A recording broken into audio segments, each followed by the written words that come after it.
지난번에 살펴본 것처럼 바울의 사도직과 그리고 바울이 전한 복음은 긴밀하게 연결되어 있기 때문입니다. 만약에 바울이 사도가 아니라면 바울이 전한 그 복음은 복음이 될 수 없습니다. 그래서 바울은 그 1장 1절 서두인서에서 자신은 사람들로 말미암은 것도 아니고 그리고 사람으로 말미암은 것도 아니고 오직 예수 그리스도와 그를 죽은 자 가운데 살리신 하나님 아버지로 말미암아 사도된 바울은 이라고 이야기하면서 자신에 대해서 길게 설명을 합니다. 그러면서 이 갈라디아 교회에 대해서 이야기를 하는데 지금 사도 바울은 자신이 갈라디아서를 쓰면서 갈라디아 교회가 가지고 있는 문제점을 지적을 합니다. 그 문제점은 바로 다른 복음을 그들이 가지고 있다는 것입니다. 이것은 작은 문제가 아닙니다. 교회는 복음 위에 세워져 있고 교회는 복음을 생명과 같이 지켜야 되는 것입니다. 그런데 갈라디아 교회를 보니까 이 복음에서 떠나 있는 것이죠. 바울이 이 갈라디아 교회 사람들에게 너희들은 다른 복음을 가지고 있다라고 이야기하는 것은 결코 쉬운 일은 아닙니다. 그래서 사도 바울이 자신이 현재 이야기하는 이 이야기가 자신만의 생각이 아님을 먼저 서론에서 이야기를 합니다. 2절 보시면요. 함께 있는 모든 형제와 더불어 갈라디아 여러 교회에게 라고 이야기합니다. 사도 바울은 자신만 갈라디아 지역에 있는 교회들에게 관심이 있고 갈라디아 지역에 있는 교회의 모습을 보면서 복음에 떠나 있다고 자신만 그렇게 생각하고 있는 것은 아니라는 것입니다. 즉 자신과 함께 있는 모든 형제들과 더불어 이 갈라디아 교회를 보고 있었던 것입니다. 사도 바울은 어떤 서신을 쓸 때 자신의 개인적인 생각만 가지고 그 서신을 쓰진 않습니다. 그래서 사도 바울이 서신을 쓸 때 항상 1장 1절에는 자신과 함께 있는 사람들에 대해서 늘 언급을 합니다. 고린도전서에 보면 그곳에는 하나님의 뜻을 따라 그리스도 예수의 사도로 부르심을 받은 바울과 형제 소스데네는 이라고 이야기하고 고린도 후서에서도 바울과 형제 디모데는 이라고 이야기합니다. 빌립보에서도 그리스도 예수의 종 바울과 디모데는 이라고 이야기하면서 자신과 함께 있는 사람들을 항상 언급을 합니다. 즉 이것이 자신만의 생각이 아니라는 것이죠. 그런데 조금 이 갈라디아서가 독특한 점은 다른 서신들에는 바울 자신과 다른 한 사람을 언급을 합니다. 그래서 디모데나 아니면 소스데나나 아니면 실루아노 이런 사람들을 함께 언급을 합니다. 근데 대부분 한 사람입니다. 근데 오늘 바울이 이야기하는 함께 있는 사람들을 이야기할 때 뭐라고 하냐면 한 사람이 아니라 함께 있는 모든 형제들이라고 이야기를 하고 있죠. 즉 한 사람이 그렇게 본 것이 아니라 자신과 함께 있는 모든 사람들이 갈라디아 교회를 그렇게 보고 있다라고 하는 것입니다. 물론 그 이후에 이 서신을 보면 그 서신에 이야기를 하는 사람이 다 나라고 하는 주체인 바울입니다. 바울이 다 쓰고 있는 거예요. 그래서 이 내용이 바울 혼자만의 생각이처럼 우리는 생각할 수 있지만 서론에서 지금 이 생각들은 자신만의 생각이 아니라 자신과 함께 있던 모든 사람들이 지금 갈라디아 교회를 그렇게 보고 있다는 것입니다. 그래서 이 바울은 어떤 교회에 문제가 있거나 아니면 교회의 부정적인 모습을 이야기할 때 자기 혼자만 그렇게 생각하는 걸 가지고 이야기하고 있지 않다는 것이 지금 서론에서 이야기를 하고 있는 것입니다. 그런데 함께 있는 사람이 누구냐면 함께 예수님을 믿는 형제들입니다. 바울은 사역을 할 때 함께 있는 사람들이 늘 있었던 것이죠. 혼자 스스로 하나님과의 1:1 관계만 중요하게 여긴 것이 아니라 함께 사역하고 함께 생각하고 함께 보는 동역자들을 늘 가지고 있었다라고 하는 것입니다. 이게 굉장히 중요한 것입니다. 우리는 내가 말씀을 많이 안다고 나 혼자 신앙생활을 잘 할 수 있다고 생각합니다. 나와 하나님과의 관계만 좋으면 좋다고 생각합니다. 근데 교회라고 하는 그 단어 자체가 예수님을 믿는 사람들의 무리입니다. 성도라고 하는 단어 자체가 그 거룩한 사람들의 무리를 이야기합니다. 나 혼자는 신앙생활을 제대로 할 수가 없다는 것입니다. 내가 많이 알아도 내가 아무리 뛰어난 사람일지라도 나와 함께하는 사람들과 함께 그 일들을 감당해야 우리는 건전하게 그 일들을 감당할 수 있다는 것이죠. 또 내가 어떤 것에 대해서 나름대로 생각을 가질 수 있습니다. 근데 그게 함께 있는 사람들과 공유가 되지 않고 나만의 생각이라면 이게 문제가 되는 것입니다. 이단이 왜 이단입니까? 말씀에서 떠난데 그 이단의 시초는 다른 사람이 보지 못하는 나만의 독특한 해석을 가지고 있는 것입니다. 같은 신앙을 가지고 있는 사람들은 같은 하나님을 믿고 있고 그 같은 하나님을 믿고 있기 때문에 비슷한 생각을 갖게 됩니다. 그래서 우리가 나눔을 할 때 내가 예수님을 믿는 경험한 것들을 서로 나누면 듣는 사람들은 그 사람 속에서 역사하는 하나님과 같은 하나님을 경험하게 됩니다. 그래서 그 사람의 이야기지만 들으면서 나에게도 하나님이 그렇게 역사했고 나의 삶 가운데도 그렇게 인도한 내가 경험한 하나님을 분명히 깨닫게 되는 거죠. 그러면서 공감이 되고 그러면서 이해가 되기 시작하는 것입니다. 그런데 어떤 이야기를 하는데 전혀 내가 공감이 되지 않아요. 이야기를 하는데 그 주변의 사람들이 전혀 동의를 하지 않습니다. 그러면 지금 무엇인가 잘못 가고 있는 거예요. 지금 갈라디아 교회에 있는 사람들이 복음을 떠났습니다. 이거는 쉽게 판단할 수 있는 문제가 아닙니다. 근데 그 판단을 사도 바울은 혼자 한 것이 아니라 주변의 사람들과 함께 나눈 것입니다. 갈라디아 교회의 모습을 보면서 과연 그들이 복음을 떠난 것인지 그들이 뭐가 문제인 것인지 함께 이야기를 하고 공통된 의견이 지금 갈라디아 서안에 있는 내용이었다라고 하는 것이죠. 사도 바울은 결코 독단적으로 이런 일을 하고 있지 않다는 것입니다. 또 하나 여기서 알 수 있는 것은 무엇이냐면 사도 바울이 함께 있는 사람들을 뭐라고 표현했냐면요, 형제라고 하는 단어로 표현했습니다. 우리는 형제라고 하는 단어에 되게 익숙하지 않습니까? 우리가 한 형제고 한 자매고 이 단어에 굉장히 익숙합니다. 그런데 사도 바울이 있는 그 당시에는 이 의미가 지금 우리가 쓰고 있는 그 의미와는 조금 다릅니다. 고대 세계에는요, 한 단체 안에 있는 회원들이 친근한 관계를 더 강조하기 위해 다양한 단체들에 널리 사용되었습니다. 이 단어가 구성원들은 자신에 속한 단체가 제2의 집이라는 의미로 서로 아델포스라고 하는 단어를 씁니다. 그래서 한 형제, 한 가족의 구성원, 한 연대라고 하면서 같은 행동과 그리고 같은 사상을 그리고 같은 태도를 취하는 사람들을 형제라고 생각한 거예요. 근데 지금 사도 바울이 이 형제라고 하는 단어를 주변에 함께 있는 사람들에게 쓰고 있습니다. 그런데 사도 바울은 사도거든요. 사도라고 하는 것은 독특한 지위입니다. 다른 사람들에게 하나님의 말씀을 전할 수 있고 다른 사람의 잘못된 것들을 판단할 수 있는 그 사람이 사도인 거지. 어떻게 보면 주변에 있는 성도들을 사도 바울이 양육했고 그 사람들을 판단하고 그 사람들을 이끌어가는 지도자의 역할에 있는 사람입니다. 그러면 자신을 이야기할 때 나는 사도고 이들은 내가 양육하는 사람이다, 나를 따라오는 사람이다 라고 표현해도 됩니다. 근데 사도 바울은 지금 뭐라고 이야기냐면 함께 있는 모든 형제라고 지금 이야기를 하고 있는 것입니다. 무엇이냐면 자신과 함께 있는 사람들을 동등한 위치에 지금 놓고 있는 것이죠. 여기서 사도 바울의 그 겸손함을 볼 수 있습니다. 분명히 자신은 그 공동체 안에서 역할이 다른 사람을 가르치는 사람이에요. 양육자의 입장입니다. 다른 사람을 끌어가는 리더의 입장입니다. 그리고 함께 있는 사람들은 사도 바울에 의해서 양육을 받은 사람이에요. 그러면 선생님과 제자의 관계라고 표현해도 되죠. 근데 굳이 사도 바울은 계속해서 형제라고 하는 단어를 쓰고 있습니다. 왜 사도 바울이 이런 형제라는 단어를 쓰겠습니까? 그것은 사도 바울은 한 공동체에서 역할이 다른 것이지 하나님의 백성이라고 하는 것에는 같다라는 생각이 있기 때문에 그렇습니다. 교회 안에 있는 많은 사람들은 그 모든 사람들은 하나님의 백성이라고 하는 신분을 가지고 있습니다.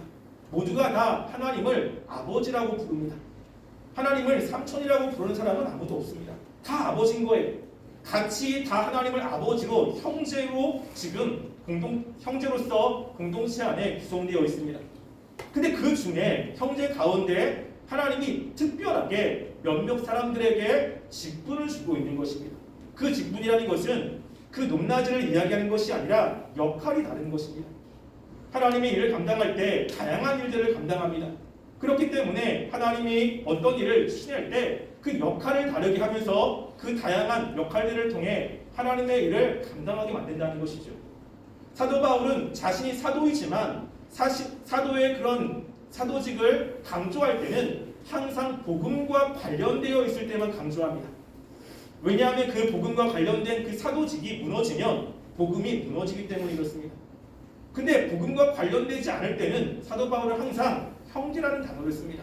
하나님께 부름받은 사람이라고 이야기하는 거죠. 그래서 사도 바울은 지금 하나님이 자기에게 주신 역할에 충성스럽게 충실하게 감당하고 있는 것입니다. 사도가 아닌 사람들은 하나님이 그 사람들에게 맡겨진 그 역할에 충성스럽게 감당하면 되는 것이에요. 그런데 때로는 이러한 직함 때문에 서로 교회 안에 분열이 일어나는 때가 있습니다. 그런 교회가 바로 고린도 교회 아니겠습니까? 고린도 교회 안에 사도 바울에게 양육받은 사람들은 사도 바울이 최고다, 아볼로에게 양육받은 사람은 아볼로가 최고다 라고 하면서 사도 바울을 아볼로보다 높게 여기거나 아니면 아볼로를 사도 바울보다 높게 여기는 사람들이 있는 거예요. 당사자들은 만약에 그 높낮이로 직분을 생각한다면 사도 바울은 아볼로보다 더 높은 위치에 있고 싶습니다. 그리고 실제로 고린도 교회 안에서는 사도 바울이 훨씬 더 높을 수도 있어요. 왜냐하면 사도 바울이 고린도 교회를 개척했던 사람입니다. 처음부터 시작한 사람이기 때문에 어떻게 보면 아볼로보다 사도 바울이 훨씬 더 높은 위치에 있을 수 있습니다. 그런데 사도 바울이 그런 고린도 교회 사람들에게 그 이야기하기를 고린도전서 3장 5절부터 8절에 보면 이렇게 이야기합니다. 고린도전서 3장 5절부터 8절 말씀 볼까요?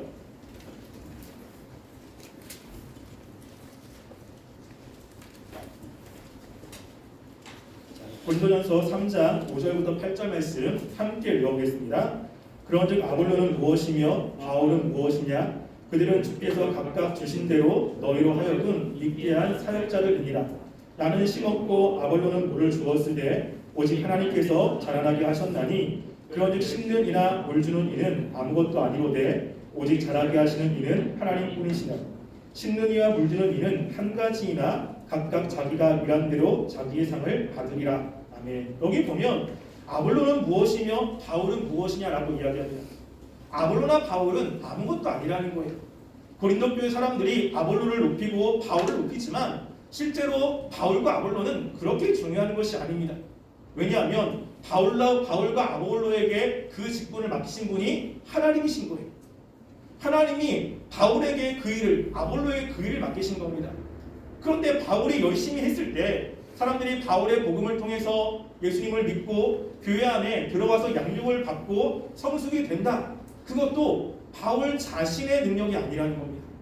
하나님이 함께했기 때문에 그렇게 일이 일어나고 하나님이 함께했기 때문에 사람들이 예수님을 믿게 된 것이죠.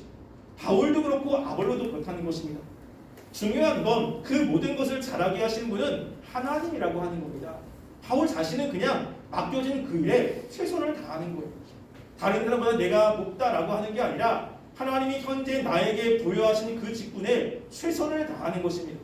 이 생각이 있기 때문에 바울은 같이 사역하는 사람들을 형제라고 이야기할 수 있는 것입니다. 우리는 무엇인가 교회 안에서 능력이 조금 많거나 아니면 교회 안에서 무엇인가 사람들로부터 주목을 받으면 교만할 때가 참 많이 있습니다. 어떤 사람은 내가 열심히 했기 때문에 그렇습니다. 그럴 수 있습니다. 내가 다른 사람보다 더 열심히 노력했습니다. 그래서 신앙이 이 정도로 잘할 수 있었습니다. 그럴 수 있습니다. 근데 중요한 것은 뭐냐면요. 그 열심히 할 수 있도록 은혜를 주신 분, 열심히 할 수 있도록 누군가로부터 이렇게 영향을 받게 만드신 분, 그분이 누구십니까? 하나님이라고 하는 겁니다. 저는 24살에 교육자를 처음 시작했습니다. 그러니까 제 인생을 바꾼 그 시점이 24살 때부터입니다. 교육자를 처음 시작할 때 그때 굉장히 좀 훈련을 강하게 시키는 교회에 부교육자가 됐어요. 근데 그 당시에 담임 목사님이 부교육자들에 대한 관심이 굉장히 많았습니다. 그래서 그 당시에 담임 목사님의 그 생각 가운데 뭐가 있냐면 내가 부교육자들을 잘 키우고 잘 양육하고 훈련시켜야겠다 이 생각이 굉장히 강하셨어요. 근데 그런 생각이 있는 그 타임에 제가 들어간 겁니다. 들어가자마자 제자훈련을 제가 받기 시작했어요. 제가 5년 정도 받았거든요. 근데 제자훈련을 받으면 한두 시간 받는 게 아니고요. 월요일날 쉬는 날인데 2시부터 4시까지 부교육자들만 모여가지고 강의를 합니다.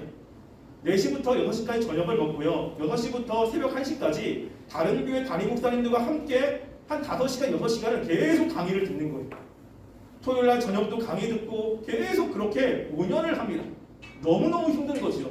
그러면 제 삶이 바뀐 거예요. 그러니까 제 인생의 터닝 포인트가 그때입니다. 그때부터 이제 모든 인생이 바뀌었죠.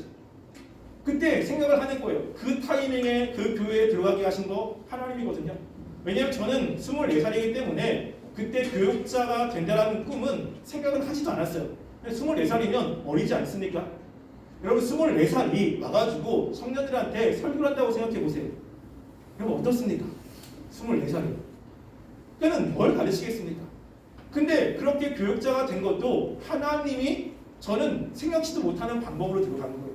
들어갔는데 하필 그 담임 목사님이 부교육자들에 대해서 굉장히 훈련을 하고 싶은 마음을 갖고 정말 열심히 훈련을 시켰습니다. 제가 그 교회에 6년 있었거든요. 근데 6년 동안 훈련시키고 나서 7년째 담임 목사님의 건강이 굉장히 악화되셨어요. 그 다음부터 훈련을 못 시킵니다. 이걸 보면 하나님이 그때 저를 훈련시키는 그런 과정 가운데 거기에 보내셨습니다. 너무 감사한 거예요. 그 생각해 보면 내 삶이 이렇게 변화된 거 제가 한 것이 없습니다. 하나님이 인도해 주신 거예요. 하나님의 충성세히 여겨 그곳에 불러주셨고 그것에 훈련받게 하셨다라고 하는 것이 우리가 무엇인가 잘하고 내가 다른 사람보다 조금 뛰어나다고 생각합니까? 근데 하나님이 나를 도와주시지 않았다면 하나님이 그것을 할 수 있는 능력을 주시지 않았다면 우리는 아무것도 감당할 수가 없는 거예요. 내가 조금 뛰어나다고 조금 내가 직분이 높다고 교회에서 남들보다 좀 잘한다고 이게 자랑할 것이 아닙니다. 문제는 뭐냐면요. 그렇게 암만큼 하나님께서 우리들에게 원하시는 것들이 훨씬 더 높다는 것을 생각하셔야 돼요. 그만큼 내가 훈련받았고 그만큼 내가 많은 것을 안다면 하나님은 모르는 사람보다 훨씬 더 높은 수준을 우리에게 요구하신다라고 하는 것입니다. 이것을 생각해야 된다라고 하는 거예요. 사도 바울은 하나님께 사도로 직분을 받았습니다. 그럴 때 사도 바울은 내가 충성되기 때문에 내가 잘하기 때문에 하나님이 나에게 그 직분을 맡겼다라고 사도 바울은 절대 생각하지 않습니다. 디모데전서 1장 12절 말씀에 보면 한번 찾아볼까요? 디모데전서 1장 12절 말씀 거기 보면 하나님께서 자신에게 직분을 맡기신 이유가 무엇인지를 이야기합니다. 디모데전서 1장 12절 말씀 함께 읽어보겠습니다. 시작. 나를 능하게 하신 그리스도 예수 우리 주께 내가 감사함은 나를 충성되이 여겨 내게 직분을 맡기심이니. 여기 보면 사도 바울은 하나님께서 자신에게 직분을 맡긴 이유가 무엇입니까? 나를 충성되이 여기신 거예요. 충성되다는 것이 아닙니다. 그냥 하나님께서 충성되이 여기셔서 맡긴 거예요. 그 자신에게는 이 직분을 맡을 만한 어떠한 능력도 없습니다. 근데 하나님이 왜 은혜인지 어떤 이유인지 모르겠지만 하나님이 그 직분을 맡겨주셨고 그 직분을 감당할 때 하나님이 은혜를 주셨고 능력을 주셨고 하나님이 결과물도 만들어내신 거예요. 사도 바울에게는 이 생각이 있습니다. 그러니까 교만할 수가 없는 거예요. 그래서 자신과 함께 있는 사람들과 있을 때 자신이 사도라고 교만하거나 사도기 때문에 다른 사람들을 위해 군림하거나 이런 생각은 사도 바울에게 있지 않다는 것입니다. 우리도 무엇인가 옆에 있는 사람보다 내가 좀 낫다고 생각하는 분 계십니까? 내 능력입니까? 하나님의 은혜입니까? 하나님이 우리를 그렇게 훈련시키시고 사용해 주셨기 때문입니다. 우리는 교만하지 말아야 한다는 것이죠. 두 번째로 우리가 이 말씀을 통해서 알 수 있는 것은 무엇이냐면요. 자, 갈라디아서 1장 2절에 보면 또 한 가지 생각할 것이 있습니다. 갈라디아서 1장 2절에 보면 이렇게 얘기합니다. 함께 있는 모든 형제와 더불어 갈라디아 여러 교회들에게 라고 이야기하죠. 갈라디아 여러 교회들이라고 하는 것은 갈라디아 지역에 여러 교회가 있다는 것입니다. 즉 사도 바울이 1차 전도 여행을 할 때 세웠던 비시디아, 안디옥, 루스드라, 이고니온, 더베 이런 교회가 바로 여기에 속한 교회입니다. 근데 사도 바울이 지금 이 서신을 갈라디아 여러 교회에 보내고 있어요. 그랬다는 것은 사도 바울의 이 서신이 회람용이라는 것입니다. 한 교회만 보낸 것이 아니라 비시디아, 안디옥, 그리고 이고니온, 루스드라, 더베 함께 이 서신을 보라고 이야기하는 거죠. 그랬다는 것은 주변에 있는 모든 교회가 지금 이 복음에서 떠나 있다라고 하는 겁니다. 주변에 있는 모든 교회가 이 말씀이 필요하다라고 하는 거죠. 그런데 우리가 이 시간 같이 볼 것은 그게 아니고요. 지금 갈라디아에 있는 여러 교회를 뭐라고 했냐면 교회라고 이야기해요. 우리는 당연히 교회지라고 생각하잖아요. 그런데 이 갈라디아 여러 교회의 특징이 무엇입니까? 이 말씀을 통해서 다른 복음이 있다는 거예요. 교회의 생명과 같이 중요한 것은 복음이잖아요. 복음을 지켜야 되는 것입니다. 하나님이 주신 그 복음 위에 세워져야 되는 거예요. 근데 그 터가 무너지면 교회입니까? 교회가 아닙니까?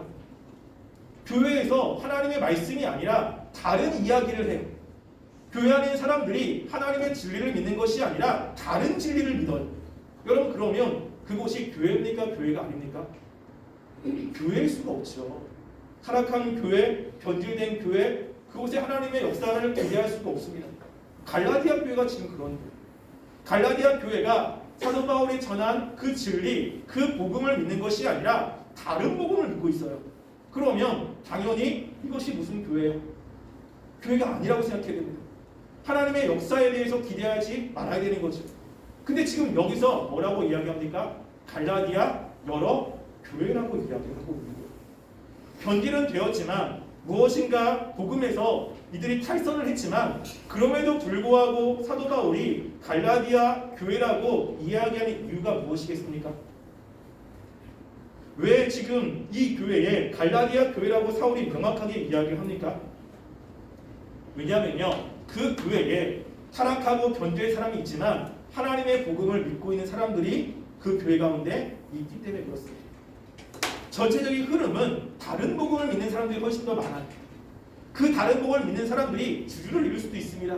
그렇지만 그 교회 안에 참 하나님을 믿고 있는 성도들이 있다면 그것은요, 교회라고 하는 거예요. 우리가 그것을 어떻게 하냐면 요한계시록 3장 1절부터 4절 말씀 한번 볼까요? 요한계시록에 보면 소아시아 7교회에 대해서 이야기합니다.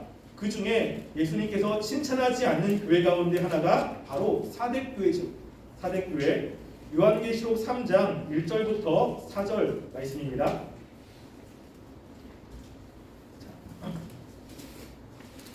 한 절씩 교독하겠습니다. 사대교회 사자에게 편지하기를 하나님의 7영과 7뼈를 가지신 이가 이르시되 내가 내 행위를 아노니 내가 살아있다 하는 이름은 가졌으나 죽은 자로다.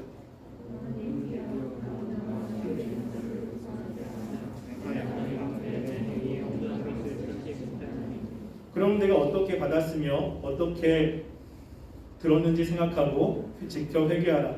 만일 깨이지 아니하면 내가 도둑같이 이르리니 어느 때에 내게 이르는지 내가 알지 못하리라.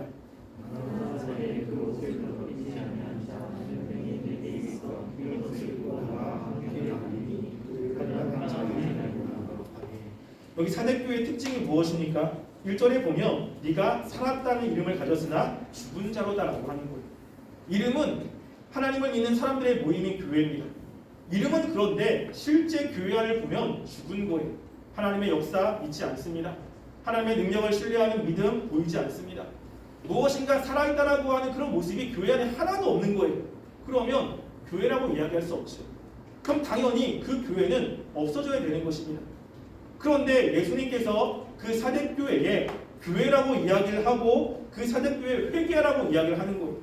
우리가 볼 때는 교회가 아니라고 이야기할 수 있습니다. 그런데 예수님께서 그렇게 이름만 살아있는 교회를 교회라고 이야기하고 회개하라고 이야기하는 근거가 무엇이냐면 4절 때문에 그렇습니다. 4절 보시면 그러나 사대의 그 옷을 더럽히지 아니한 자 몇 명이 있다는 거죠. 흰옷을 입고 나와 함께 다니리니 그들의 합당한 자인 영고라라고 합니다. 사대교회에 다 타락을 했지만 그 중에 몇 명의 사람들이 깨어있는 것입니다. 사대교회에 다 죽어있는데 그 중에 몇 사람만 생명을 가지고 있는 거예요. 지금 예수님은 누구에게 소망을 갖고 있습니까? 그 몇 명의 사람들입니다. 그 몇 명의 사람들만 예수님을 잘 의지하며 잘 산다면 사대교회는 희망이 있는 것입니다. 그 몇 명의 사람들이 얼마 안 되지만 그 다수에 비해서는 굉장히 작은 수지요. 힘이 없습니다. 그렇지만 그 소수의 사람들만 제대로 깨어있다면 사대교회는 희망 있는 교회라는 것입니다. 갈라디아 교회도 마찬가지입니다. 일반적인 흐름은 다른 복음을 가지고 있습니다. 그래서 어떻게 이런 교회가 교회일 수 있지? 어떻게 다른 복음을 믿을 수 있어? 어떻게 다른 변질된 복음을 가지고 신앙생활할 수 있어? 라고 하지만 그 중에 깨어있는 사람이 있습니다. 그 중에 하나님을 신실하게 믿고 있는 사람들이 있는 거예요. 하나님은 그 사람들을 바라보고 그 사람들이 희망이라고 하는 거죠. 구약에 보면 아합 시대가 굉장히 타락하고 암울한 시대 아닙니까? 그 당시에 엘리야가 하나님께 이렇게 이야기합니다. 엘리야가 하나님께 한 이야기가 이렇습니다. 열왕기상 19장 9절부터 10절에 보면 엘리야가 그곳 굴에 들어가 거기서 머물더니 여호와의 말씀이 그에게 임하여 이르시되 엘리야야 내가 어찌하여 여기 있느냐? 그가 대답하되 내가 만군의 하나님 여호와께 열심히 기별하오니 이는 이스라엘 자손이 주의 언약을 버리고 주의 제단을 헐며 칼로 주의 선지자들을 죽였음이오며 오직 나만 남았거늘 그들이 내 생명을 찾아 빼앗으려 하나이다 라고 이야기합니다. 나만 남았다는 거예요. 아무도 안 보입니다. 하나님께서 사는 사람이 아무도 없는 거예요. 그래서 이 엘리야 혼자 너무 힘든 거예요. 하나님께 자기를 죽여달라고 이야기합니다. 그런데 북이스라엘 변화의 주역이 엘리야 아니겠습니까? 엘리야로부터 엘리사로 퍼져나갔고 엘리사로부터 많은 사람들이 예수를 믿게끔 하는 주역이 엘리야였다는 것이죠. 사도 바울 한 사람이 복음을 믿지 않는 곳에 들어가서 에베소 교회, 고린도 교회, 그리고 데살로니가 교회에 들어가서 사도 바울 한 사람이 그곳을 변화시켰다는 것입니다. 지금 이 갈라디아 교회가 희망이 있는 것은 갈라디아 교회 안에 믿음을 지키는 사람들이 있습니다. 그렇기 때문에 사도 바울은 그 갈라디아 교회가 다른 복음을 믿고 있고 변질된 모습이 있지만 그럼에도 불구하고 그 교회 서신을 보내서 지금 회개하라고 이야기를 하고 있는 거예요. 우리는 교회가 조금 타락하면 교회가 조금 말씀에서 벗어나면 교회 문제가 많아 교회 끝났어 이 교회는 안 돼 쉽게 이렇게 생각하지 않습니까? 무엇인가 내가 생각한 그런 모습이 아니라면 우리는 쉽게 정죄합니다. 교회가 윤리적인 문제가 생기고 그러면 교회는 이제 희망이 없다고 또 다른 뭔가가 있어야 된다고 우리 교회는 아무런 희망이 없고 우리 교회는 뭐가 문제다 이야기합니다. 그런데 그 교회 안에 하나님을 신실하게 믿고 있는 사람이 과연 없습니까? 그 중에 그렇게 얘기하는 내가 믿으면 되지 않습니까? 그 교회가 희망이 없다고 하는 것이 아니라 내가 정말로 희망이 있는 그 살아있는 사람으로서 내가 서 있으면 그 교회에 희망이 있지 않습니까? 우린 자꾸만 무엇인가 안 좋은 것을 보면 부정적인 이야기를 훨씬 더 많이 합니다. 그리고 그것이 만약 의로운 사람인 것처럼 내가 정말 하나님 앞에 온전한 모습으로 서 있는 것처럼 이야기를 막 하는 거죠. 근데 하나님이 정말로 원하시는 것은 무엇입니까? 교회가 회개하는 거예요. 교회가 바로 서는 것입니다. 교회 안에 있는 부정적인 것을 보면서 자꾸 질타하고 그것을 시비 걸고 하는 것이 아니라 내가 그 교회 안에서 살아있는 교회로서 역할을 해야기를 하나님이 원하신다는 것입니다. 사도 바울이 원하는 것이 바로 그거예요. 우리가 이제 몇 주 후에 6절부터 보겠지만 다른 복음을 믿는 다른 복음을 전하는 사람은 저주를 받는다고 이야기했습니다. 그러면 당연히 갈라디아 교회는 저주를 받아야 되는데 사도 바울은 희망을 갖고 있습니다. 왜냐하면 그곳에 하나님을 믿는 사람이 있기 때문에 그렇습니다. 나는 희망이 없는 이런 곳에 여러분들이 희망이 되었으면 좋겠어요. 자꾸만 다른 누군가를 보는 것이 아니라 내가 바로 서 있으면 내가 깨어 있으면 내가 온전한 신앙으로 가지고 있으면 내가 그 교회의 희망이 될 수 있고요. 내가 그곳을 변화시키는 주역이 될 수가 있습니다. 누군가가 아니라 하나님께서는 신실하게 하나님을 위해서 살아가는 그 한 사람, 그 몇 사람에게 집중하고 있는 것입니다. 그것이 여러분들이 되었으면 좋겠어요. 교회는 역사상 타락하지 않은 때가 한 번도 없습니다. 윤리적인 문제 늘 있었고요. 그리고 복음이 변질되는 문제 늘 있었습니다. 복음을 변질되지 않으려고 애쓰면 애쓸수록 복음의 변질은 더 많고요. 그리고 더 타락을 하게 됩니다. 교회는 항상 그래왔습니다. 그런데 그 교회를 지킨 사람은요. 그렇게 시대에 흔들린 사람이 아니라 항상 하나님을 바라보며 하나님의 진리를 자신의 삶 속에 늘 구현하며 살았던 사람들이 교회를 지켰다라고 하는 것입니다. 지금 이 바울은 갈라디아 여러 교회 복음이 변질되어 있습니다. 다른 복음을 믿고 있고 그리고 다른 신앙을 가지고 있는 이 교회를 사도 바울은 교회라고 이야기하며 희망을 갖고 있습니다. 우리가 교회를 바라보며 내가 볼 때는 교회가 타락했어. 교회가 문제야. 교회는 정말로 이러면 안 돼. 이런 생각이 있습니까? 부정적인 모습만 보지 마시고요. 그 안에 정말로 생명 있는 사람이 있나 없나 한번 확인하시기 바랍니다. 있다면 희망이 있는 것입니다. 하나님이 포기하지 않는데 내가 포기한다면 나는 하나님의 마음으로 교회를 보고 있는 것이 아닐 것입니다. 우리가 속해 있는 교회, 또 한국교회, 세계교회 여러 가지 타락한 모습들, 변질된 모습들이 있지만 그럼에도 불구하고 우리는 하나님의 역사를 기대하시고 그 안에 있는 사람들에게 역사하실 주님의 역사하시를 생각하시고 또 그 주역이 내가 되게 달라고 기도하며 나가는 그런 청년부리 되시기를 주님의 이름으로 간절히 소원합니다. 기도하겠습니다. 우리가 이 시간 함께 기도했습니다.